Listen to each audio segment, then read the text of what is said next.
Halo semua, di video kali ini kita akan tunjukkan cara cabut pasang toner di mesin printer warna Samsung X4 series. Langsung saja buka toner baru ini dari dusnya.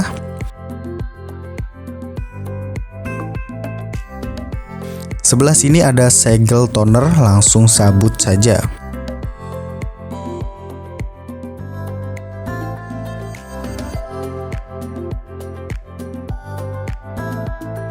Oke, taruh dulu toner baru ini. Kita lanjut cabut toner yang sudah habis dari mesin. Buka cover mesin depan seperti ini. Cara cabut toner sangat mudah. Tarik saja seperti ini. Kemudian ambil toner baru. Sebelum toner baru ini Anda pasang ke mesin, hal penting yang harus Anda lakukan adalah kocok toner atau shake toner. Seperti ini caranya, biar distribusi serbuk toner di dalamnya merata. Lakukan seperti ini sekitar 6-10 kali.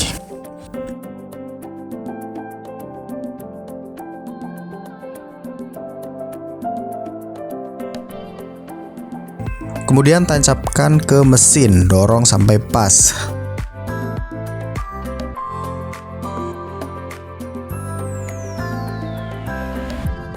Terakhir, tutup cover mesin depan.